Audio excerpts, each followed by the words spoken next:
However far I went, I found only dinging, longing houses, small tobacconists, hoardings from which posters hung in rags, windowless warehouses, goods stations without trains, and bookshops of the sort that sell the works of Aristotle. C.S. Lewis, The Great Divorce, Chapter 1. This is Pints with Jack, Season 8, Episode 26, Jack's Bookshelf, Aristotle. After Hours with Dr. Louis Markos.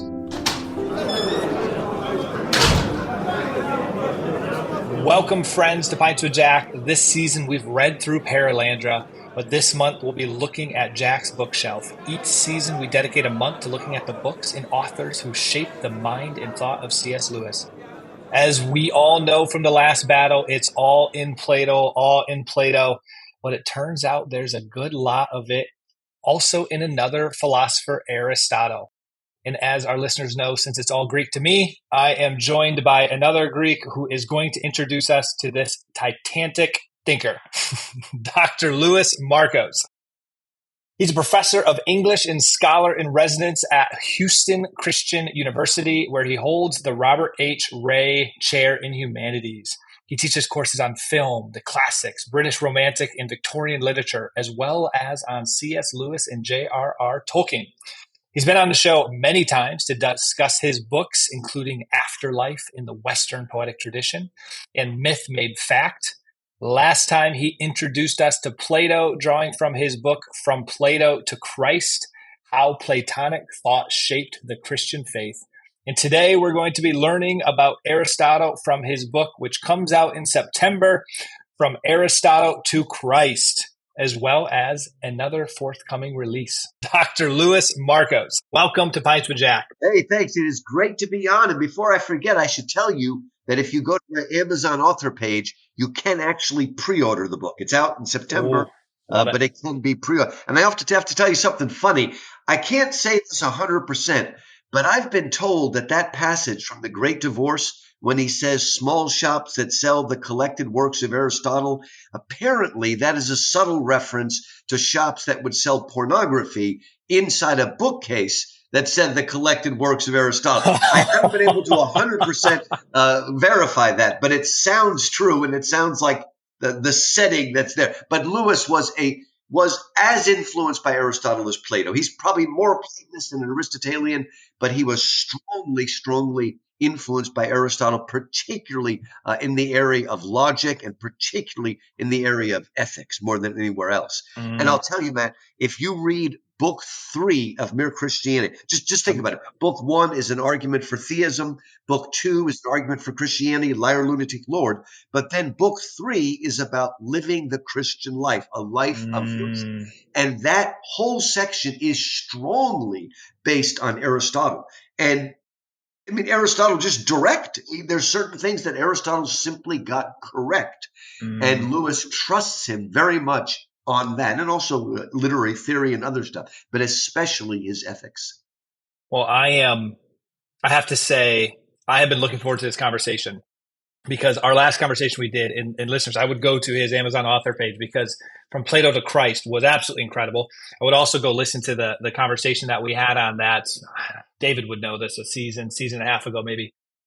What you are doing with these books is a great service for people like myself, for everybody, but like myself, who don't have that deep knowledge in philosophical history and the roots of all of this thinking.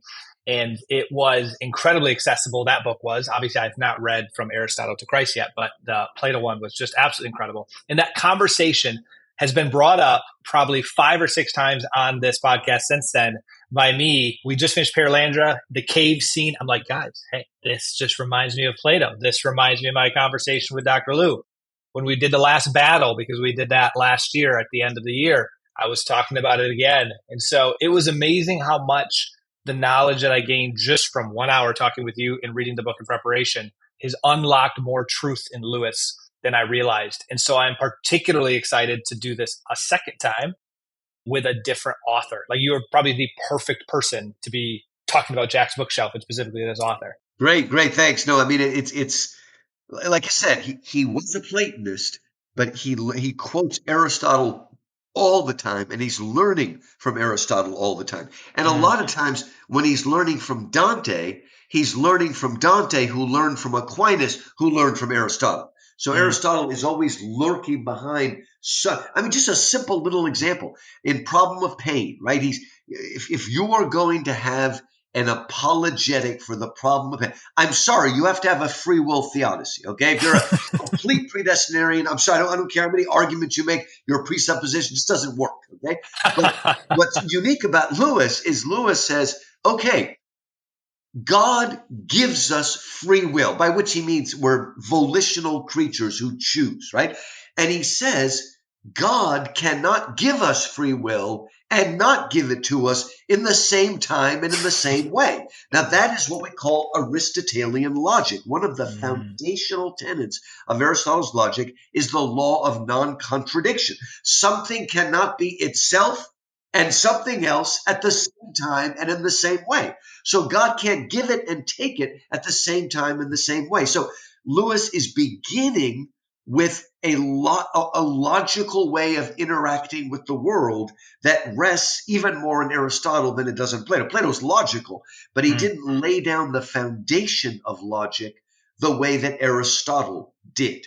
And so, again, even in a subtle thing like that, Aristotle is lurking behind Lewis's way of thinking and his systematic, methodical way of dealing with the problem. And even though those laws of logic were laid down by a pagan who lived and died 400 years before Christ, it doesn't make it untrue. Mm, Aristotle was just correct about that. And a lot of what we do in Christian theology relies on a certain way of thinking, a law of non-contradiction and things like that. We also have what we call the correspondence view of reality, where there's a real correspondence between our words and the reality behind them.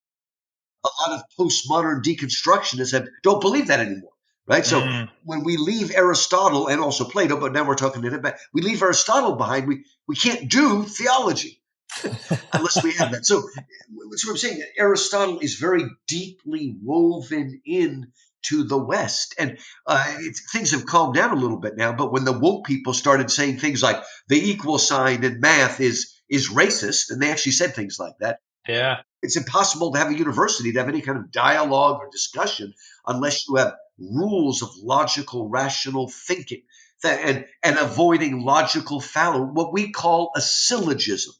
All men are mortal. Socrates is a man. Therefore, Socrates is mortal. That is pure Aristotelian logic, and it has not changed since then. That doesn't necessarily mean Aristotle invented logic, but he systematized it. He gave us a language. He allowed us to have a framework in when I talk about it in my book that it's called the Organon. It's not even really a book. It's all these little treatises Aristotle wrote that laid the foundation for how to approach knowledge and therefore how to think about science, how to think about ethics, how to think about logic, how to think about politics, etc., etc. But it all relies on certain skills that classical Christian schools would call the grammar, logic, rhetoric. We need that focal point to enable rational thought. And that's how Mm. deeply Aristotle's woven it does. And it's what gives C.S. Lewis his logical. People get mad at Lewis because they can't disprove him. You know, it's really funny, but I've heard, either liberal Christians or people that don't like Christianity do the same thing with Lewis. Oh, Lewis is full of contradictions. The same way they say the Bible is full of contradictions. That's not to say Lewis is the Bible. What I'm saying is they have such a hard time answering the clarity of Lewis's Christian apologetic that sometimes they just throw up their hands and say he's all full of logical fallacies, which he isn't. This was the perfect teaser for where we're going with this conversation, listeners. And now you know to make sure you listen to the entire episode. I'm going to peel us back here and start high level. But before we dive into kind of the progression of Aristotle, I want to give you a chance actually just for listeners, because I really do think this is an incredible series. Now, if I recall, isn't it going to be a multi-part series? So you've got the Plato, you've got the Aristotle coming.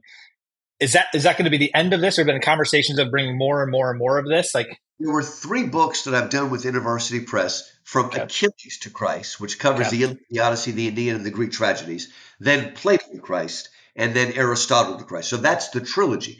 But what I do in that trilogy, we often call this bringing Athens and Jerusalem together, the Judeo-Christian and the Greco-Roman. I also do that in a book that I published with, what do they call, Whip and Stock, Heaven and Hell, Visions of the Afterlife in the Western Poetic Tradition. I also did it in The Myth Made Fact, Reading Greek and Roman Mythology Through Christian Eyes. I did that with Classical Academic Press. And also, next month, Passing the Torch, An Apology for Classical Christian Education, shows us, how we can build an education that's grounded in this dialogue within the great books that takes us from Plato and Aristotle to C.S. Lewis, let's say. And so everything sort of fits into. I don't know if I've got another somebody to Christ. I've got to think about it. I've done all the main figures, Virgil to Christ, but I've already covered that. But I do different things. Like I did a trilogy with a small press called Stone Tower Press called Ancient Voices. Ancient Voices, an insider's look at classical Greece, then classical Rome, then the early church, and taking that same kind of approach of working with primary text, actually reading the primary text in translation, but reading the primary text and then making links and connections so we understand how they go together and understand how our church fathers and our medieval fathers, and yes, our reformers too, were part of this great dialogue that's been going on since the 5 books of Moses and the 2 epics by Homer. And so in some ways, so much of what I do is trying to further that dialogue and to clarify it, to put it in modern language that we can understand. Although sometimes Plato's easier to read than books about Plato. I find easier to read. In your case, I can assure you that's not true for your book. Oh, good. Yeah, thank you. I'm glad to hear the classical school thing. Not to go down that tangent because we have limited time, but that's where now that I'm married, my wife and I talk about, if the Lord bless us with kids, we want to do classical schooling. So I'm glad to hear that you're a big proponent of this. Good. Well, perfect. Well, let's start then. Really high level. How did you kind of get introduced to Aristotle? Kind of your first encounter with him, and kind of who was he, and kind of what do we know about him from a big picture? It's interesting, Matt, because I knew after I wrote Plato to Christ, I would have to write Aristotle to Christ. But I'm a Platonist, not an Aristotelian.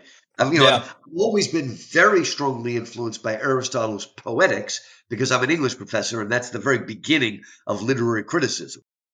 The general knowledge is you're either a Platonist or an Aristotelian. You can't be both. But I said, no, I've got to do this. And so I spent just a whole year deep diving and rereading everything. And some stuff I hadn't read before, but most of it's a rereading, going in, making connections, trying to think about it. But I realized as I was getting this book written that I had to take a slightly different approach than Plato. Because the Plato book, all of section 1 is Plato. And then all of section 2 is the influence of Plato on Christian writers from, the beginning to today. But I realized that just wouldn't work with Aristotle. Aristotle basically invented the breaking up of knowledge into different disciplines. You go to a university and you major in this or that or this or that. In some ways, we have Aristotle to thank because Aristotle broke knowledge into these discrete packages. And he wrote a treatise on basically every major. He's got biology. He's got logic. He's got poetics. He's got rhetoric. He's got politics. Everything, all the way down the line. He did a treatise on everything. And so I realized that's how I have to break it up. And so I break it up into 5 sort of general sections of all the different disciplines. And in every chapter, I start with Aristotle and end with the Christians. Because you just can't go all one and all the other. You'd be lost. Because, again, Aristotle is such a systematic thinker who had something to say about every single subject, every single discipline or major that was out there. And so that was the challenge, to organize it that way and also to try to make it understandable. I had a great editor at InterVarsity Press who kept pushing me, no, make it clear. You're writing for a general audience. Because Aristotle is a bit more difficult than Plato. Part of the reason is we don't have any books that Aristotle wrote. Basically, it would be as if I gave all these lectures and then I died, and then my students took my PowerPoints and sewed them together and added a few things and published them. Basically, that's why sometimes when you read Aristotle, there are not as many illustrations or examples. It's a little bit difficult at times because basically we're dealing with his PowerPoints. Yeah. So it took a while, and a lot of quoting and a lot of finessing with things to get them together. But he's such a wide-ranging person who thought about everything. It's possible that he knew everything there was to know in his day and age. Nobody could do that today. It's just too Yeah. much. I don't care how big your brain is. But Aristotle just did it. Now, most people remember it because first there was Socrates, and Socrates was a completely 5th century. Well, he died in 399 BC, but he lived and died in the golden age of Greece, the 5th century. Socrates' star pupil was Plato. Plato was born in the 5th century, but he died in the 4th century. So he sort of straddles the two. And then Plato's greatest student was Aristotle, who lived and died in the 4th century. So he's actually living a little bit outside the real golden age of Greece. Athens is slowly slipping, even as he's there, and eventually will lose to Alexander the Great. Aristotle, of course, famously was the pupil, or teacher rather, of Alexander the Great. And when Alexander the Great spread what we call Hellenism, sort of Greek civilization, when he spread Hellenism throughout really the East, the only place in the West that he conquered was Greece. All of his conquests were in Asia and also Egypt, which is North Africa. And he took that Aristotelian fusion of Greek understanding and spread it throughout the world. By doing that, he spread the Greek language, and that's why the New Testament is written in Koine, which is a simpler form of Greek that embodies a lot of the ideas of Plato and Aristotle, but in simple business language, sort of the language of trade is what we would say. And Aristotle is very interesting. He was not an Athenian. He was an outsider. Right? And he lived in lots of different places, including in Macedonia, which is in the north. Those are the hillbillies where he trained people. His father was a doctor. He grew up helping his father. That's probably where he learned to analyze things. And Athens had a sort of miniature museum because it seems that Alexander the Great sent, flora and fauna back to his old teacher so he could study them and all. Now, Aristotle loved Alexander, but Aristotle was never really a fan of empire. His idea was the polis, the small city state. And in terms of our politics, Aristotle has been probably a greater influence than Plato per se on the way we think about constructing something in a democracy and understanding how it works. Again, he actually died sort of in exile from Athens as well. But for many years, he actually was at Plato's academy and was a pupil directly taught by Plato. They disagreed about certain things, but he was always respectful to his master. And Plato was the greatest influence in Aristotle, though there were other influences. I feel like I remember from our last conversation, I remember this being quite helpful. Double click a little bit into the Socrates, Plato, Aristotle. I want to say you had said, was Socrates the one that had, like just a mental map, had deconstructed like everything, but didn't actually reconstruct anything? And then was it Plato that reconstructed thought? And then how would you just, first of all, is that correct? And then where would Aristotle fall into that kind of mental map? So Socrates used that Socratic method, that dialectic of question and answer, to break down false definitions. Right? If somebody says this is truth, but you're not actually talking about absolute truth, you're talking about a little truth. And so Socrates sort of wipes the slate clean, allowing Plato to give us full and accurate definitions of goodness, truth, beauty, courage, justice, things like that. And then basically the difference is, and this is simplistic, but Aristotle brings some of that philosophy down to earth. Okay. Plato was always focused on the ideal, on the forms that are outside of our world. Aristotle wanted to bring philosophy back to a more practical thing. Now, that does not mean that Aristotle did not believe in absolute truth, okay? He disagreed with Plato's understanding that there are these abstract, invisible forms up in the world of being, up in the heavens, and everything down here is an imitation of that. And the reason he disagreed with it is he says, no, it doesn't quite work like that. The true essence of something is not up there in the heavens, it's within. It is our telos, our purposeful end. People are wrong when they think Plato believed in absolute truth and Aristotle believed everything was relative. That's absolute nonsense. Aristotle believed that there were true things. That's what he was trying to explain to us. But he wanted to bring it back to a level. And that's why, even though theologically speaking, Plato is probably more important than Aristotle.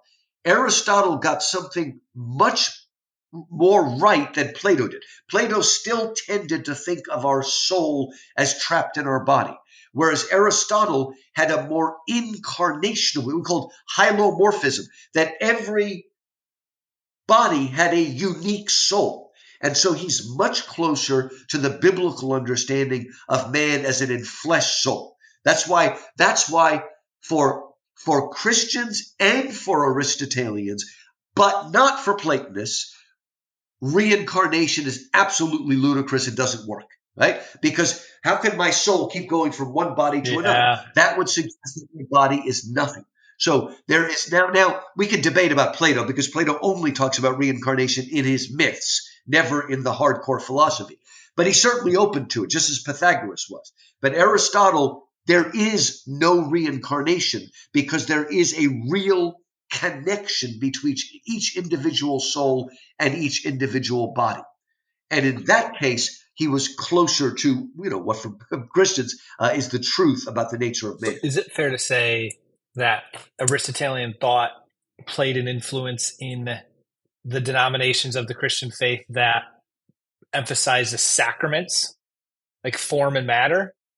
I'm just trying to think, when you were talking about the form and the material, like in the Catholic faith, they talk about transubstantiation. Aquinas uses that. Is that Aristotelian thought? Oh, yeah. And actually, when Aquinas gives us the, sort of textbook Catholic understanding of the Mass, of the Eucharist, it is Aristotelian language. Okay. Because Aristotle, as part of his foundational logic, distinguishes between substance and accident. Think of substance as a noun and accident as an adjective. So you might have a substance, dog or man, but the accidents are brown dog or white dog, tall man or short man, musical man or athletic man.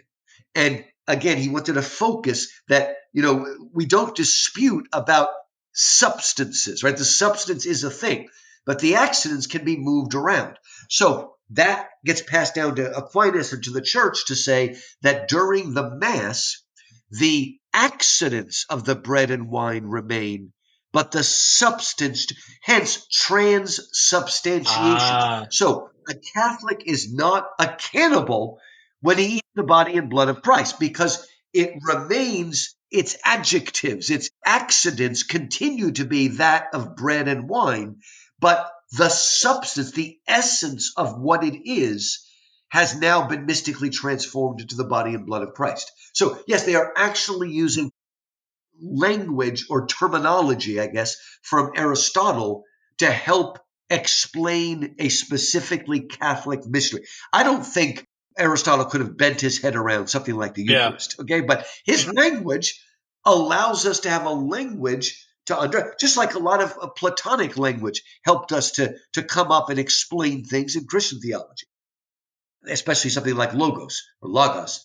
Okay, in some ways, Aristotle has been even more influential on Catholics than Protestants, particularly via Aquinas. And unfortunately, because the early reformers, I'm thinking particularly of Luther and Calvin, because they hated scholasticism, and because scholasticism is very Aristotelian, they tended to be extremely dismissive of Aristotle. But that slowly changed. And, the political view of like politics and things like that is actually very Aristotelian. As I try to show in my book, it's much more Aristotelian. This idea, okay, the law is king or the king is the law. Well, Aristotle is going to give us the law is the king. And that's a very Protestant way of looking at things, right? If you listen to a good American Protestant, they speak about the Constitution the same way they speak about the Bible. Yep. That is the word. And if you're going to make an argument to me, it's not just Bible only, it's Constitution only. Does that make sense? Sola constitutional. Okay? And that's a good thing. Yeah, it's constitutional. I mean, we speak of it, and I'm not saying that we're making it a divine document. Some do, but most, I imagine, do not think it's a divine document. But they believe that the best way to order something is by focusing on this document. And that's why British people who are Anglican and therefore almost Catholic, in England, when you take on a position in the government, you swear your allegiance to the queen. Now it's the king, of course, Charles. In America, who do you make a pledge to? Do you pledge to serve the president? No. You pledge to serve the Constitution. Even though the president is the commander-in-chief, every military person takes a pledge not to the president, the person, but to the Constitution, to defend and uphold the Constitution. So again, that's a more Aristotelian way of looking at things in a Platonic way. And I think in general, it's served our country and served Protestants well, because you can't get, it's funny, but you can't get all these personal animosity against a piece of paper. You do that against, that's why, like at my Baptist church, they do all those Robert rules of order, and sometimes it's so silly and ridiculous, but you know what? It actually keeps order, because it takes the personal out and says, look, these are just the rules, and we're following the rules. So I think it actually works, even when it seems incredibly silly at times. It works. It brings a framework in which we can all converse and discuss without pulling out guns and knives. And I think Aristotle and in fact, okay, my book was called From Plato to Christ, How Platonic Thought Shaped the Christian Faith.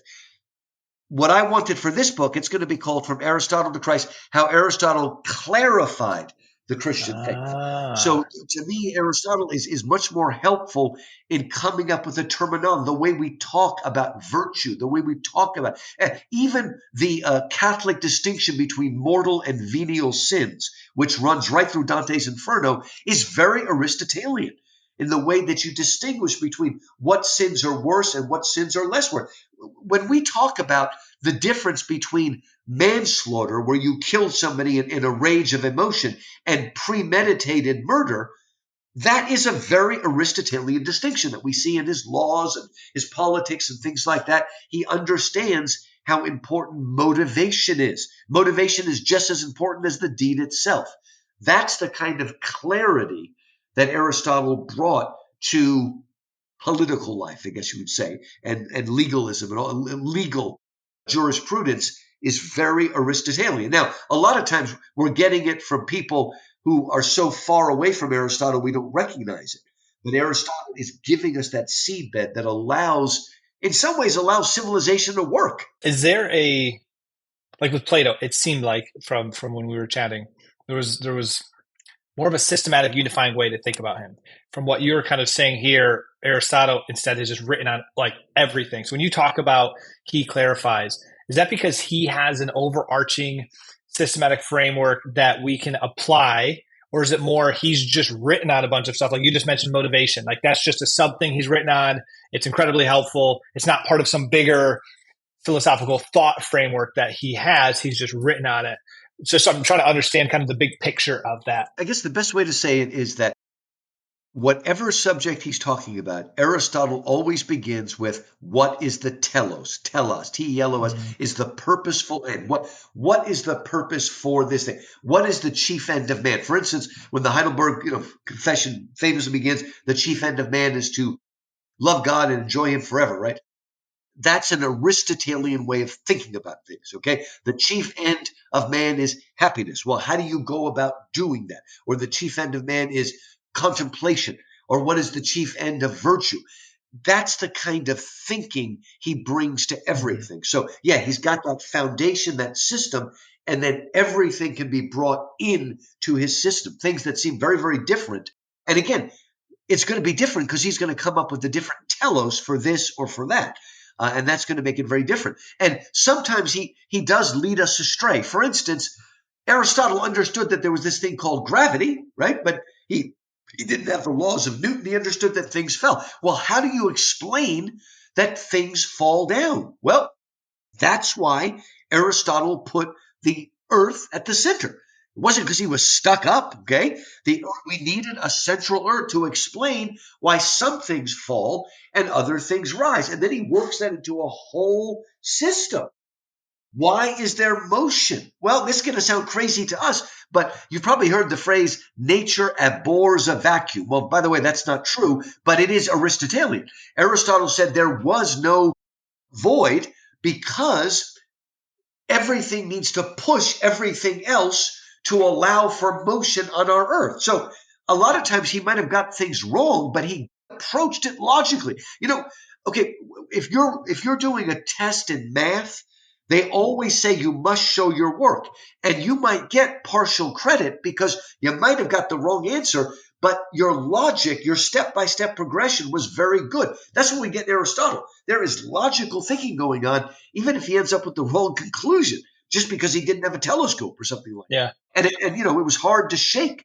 This nonsense that the church said, the Bible says the earth is at the center and we've got to persecute Galileo. Galileo was attacked even more by his fellow scientists than by the church because he was upsetting the apple cart. It's like, look, Aristotle has this beautiful system where everything works, right? And by the way, the great Galileo got certain things wrong. Galileo thought that the tides on the ocean were caused by the rotation of the earth. So he didn't get everything right. He didn't figure out the moon caused the tides. So these what we call paradigm shifts. That guy Thomas Kuhn coined the phrase paradigm shifts, and we move from one to the other. So we can abandon some of Aristotle's mistakes without completely abandoning his logic and his systematic way of thinking. Science is supposed to be self-correcting anyway. That's the way it works. That's the way it's supposed to work. So again, that's the kind of thing. Aristotle is taking the same basic approach as he moves from one topic to the next, asks the same questions, but gets different answers depending on what subject he's looking at. Maybe you could say he's more systematic on a horizontal level, and Plato's maybe more systematic on a vertical level. Yep. Both do both. They just, I guess they're better at one or the other, I would say. Yeah. I want to make sure we have some time to dive into a little bit more of like his influence on Lewis.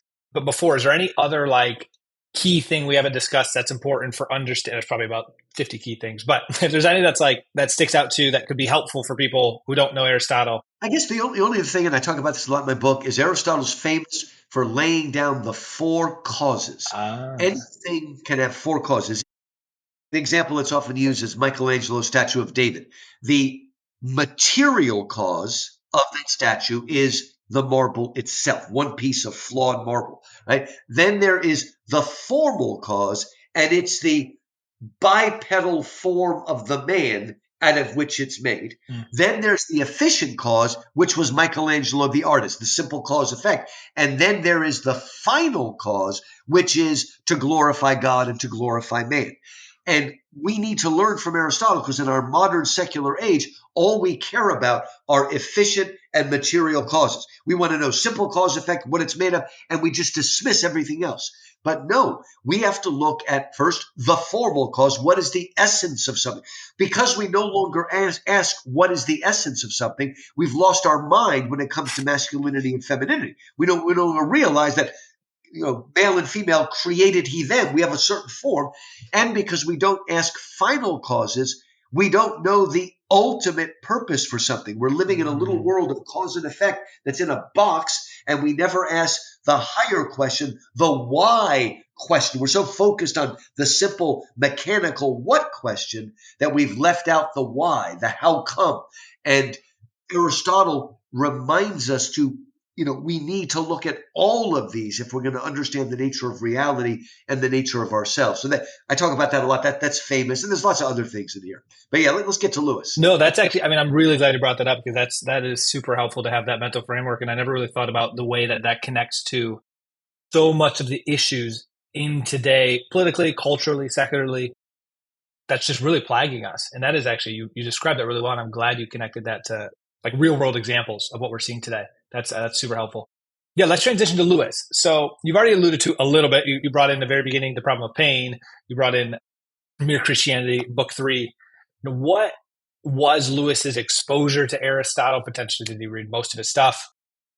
And how do we see it kind of playing out in Lewis's worldview in his books? I mean, a lot of people have heard about the Great Knock, right? You talked about William Kirkpatrick, who taught him.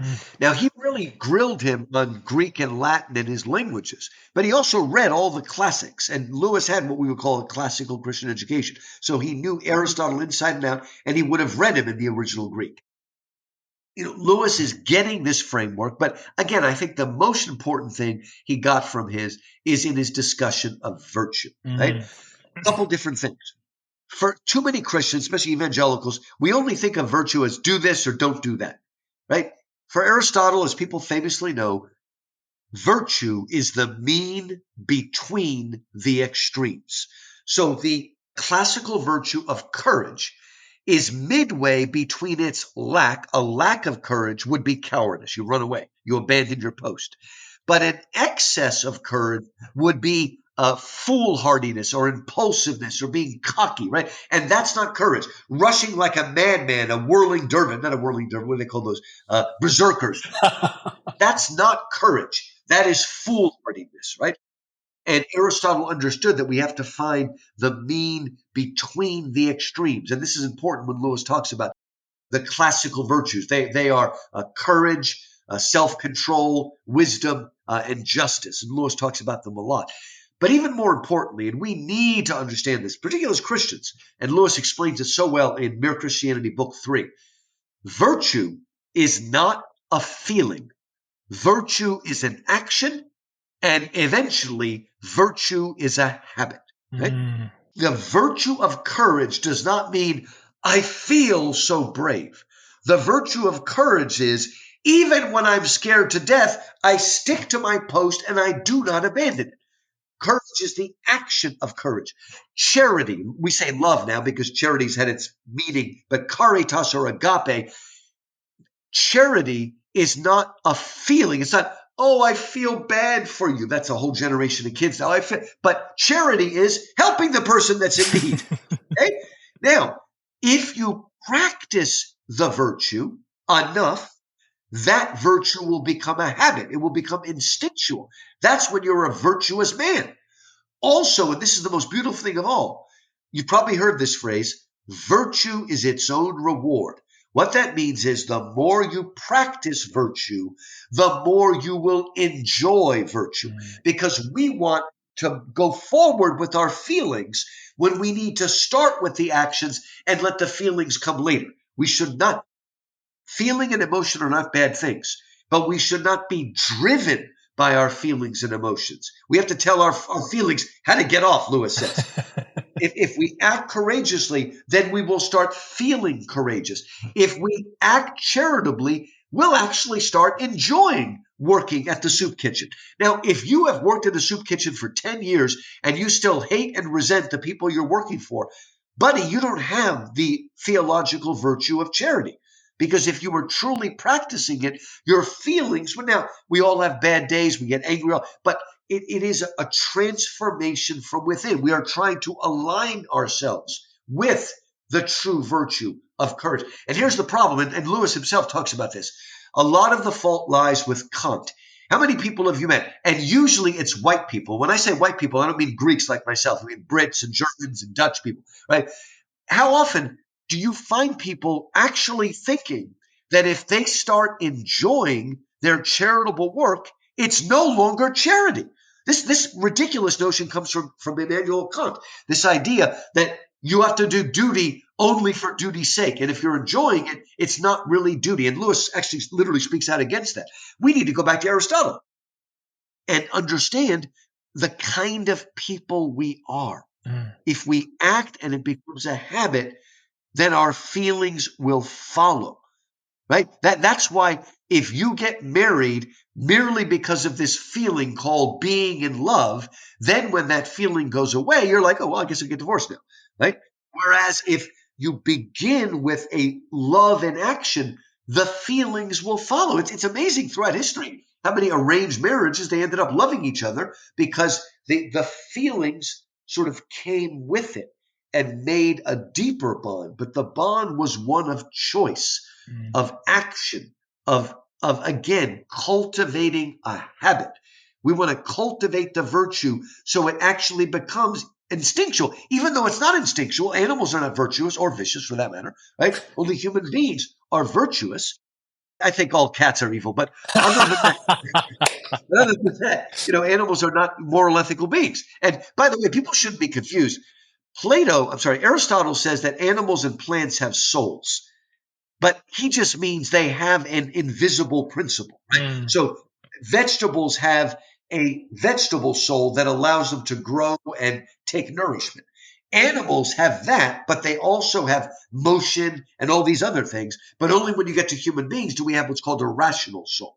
So don't be confused. He didn't think my dog has a soul the way a human being has a soul. And again, he did not believe in reincarnation. But he did believe that we are all, in a sense, incarnational. Hylomorphic is the fancy word he used.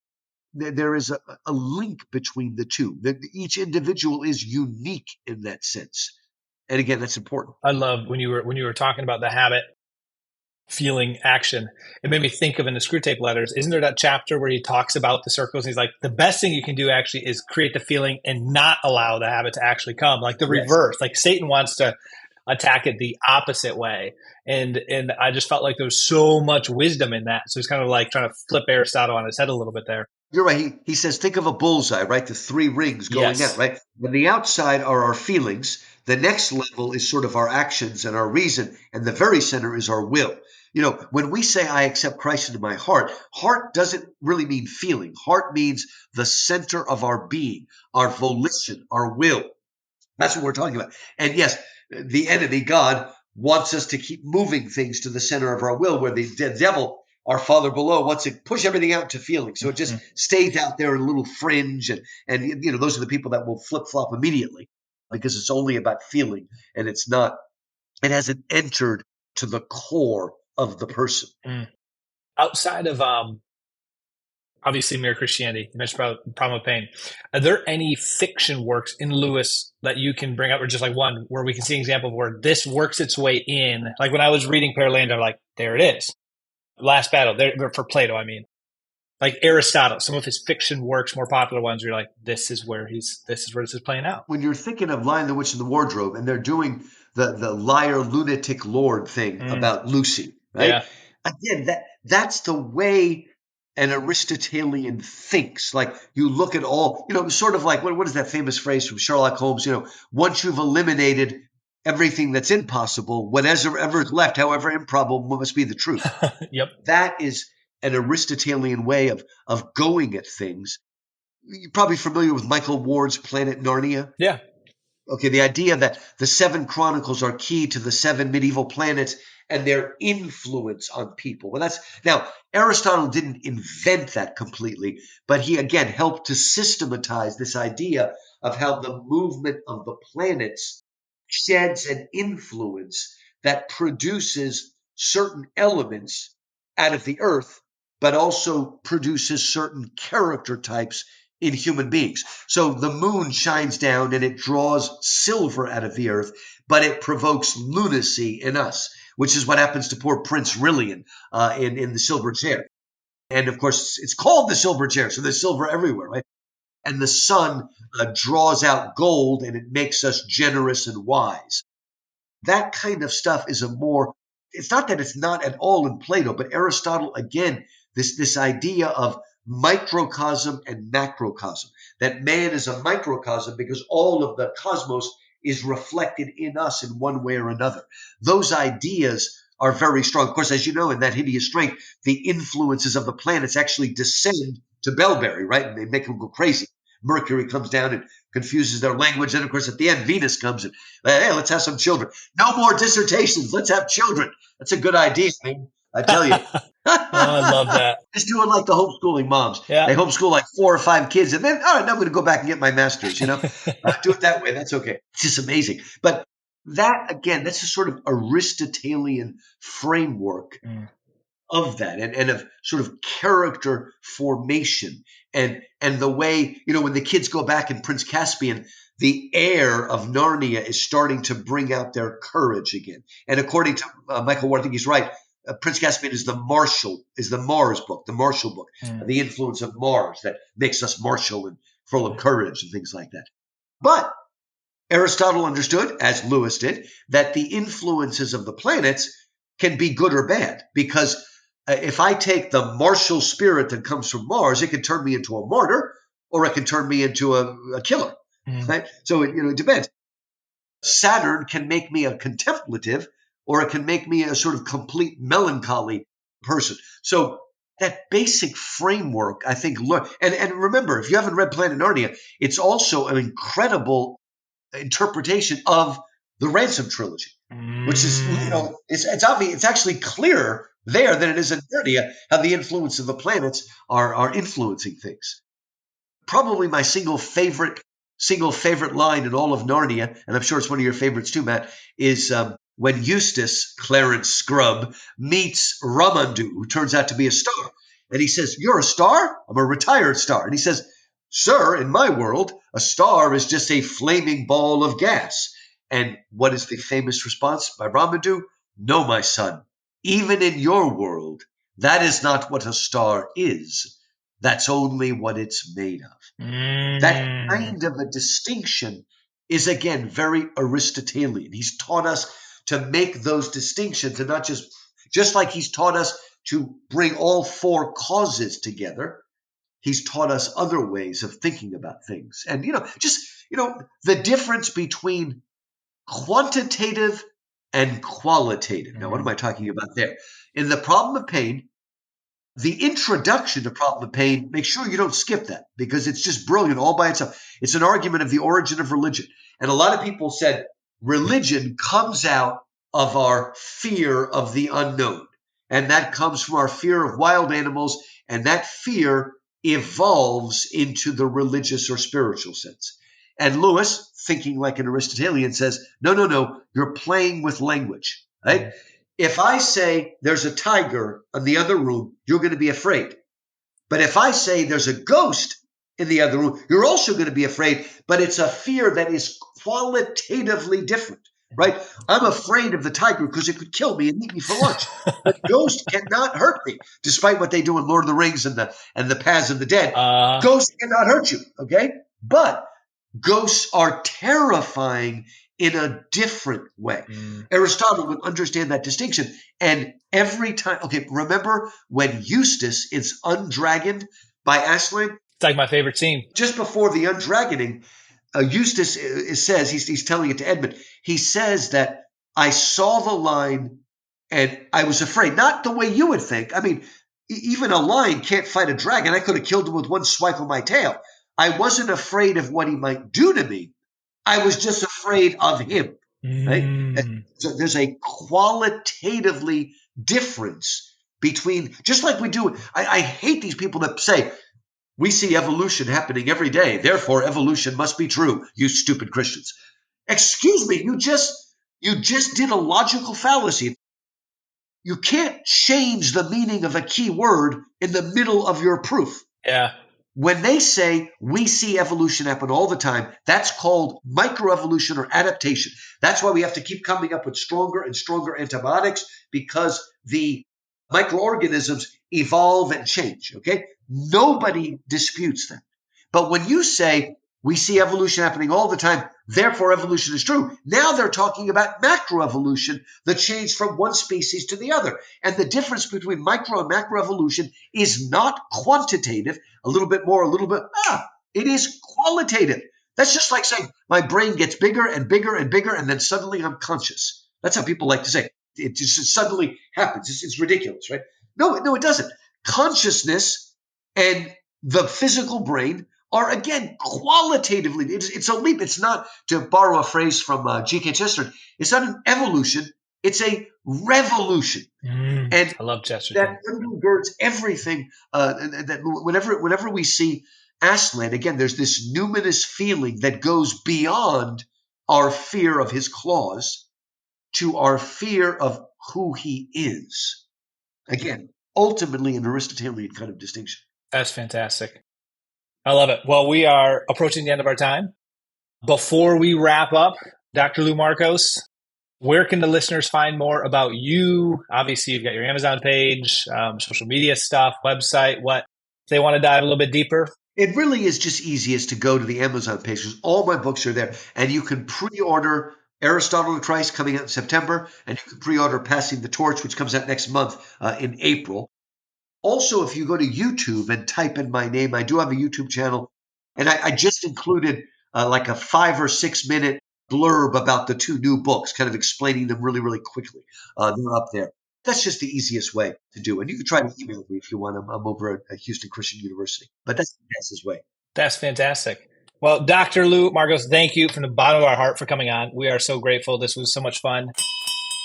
I hear the call for final drinks, so thanks to our intern Julia, our sound engineers Taylor and Sarah, all our Patreon supporters, particularly our top tier supporters, Dan, Jody, Robert, Mark, Rowdy, Angela, David, Peter, Kate, James, John, Sarah, Rebecca, Megan, Brian, Joanna, Kelly, Stephen, Gary, Paul, Kay, Becca, Shane, Thomas, Amanda, Joelle, Erica, Matt, James, Bud, Aldo, Kevin, Mark, and of course, thanks to all of our listeners. All the Go hosts pray for our listeners every time we release an episode. If you've enjoyed this episode, please share it with a friend. And please join us next time when we'll continue going further up and further in. Cheers. Cheers.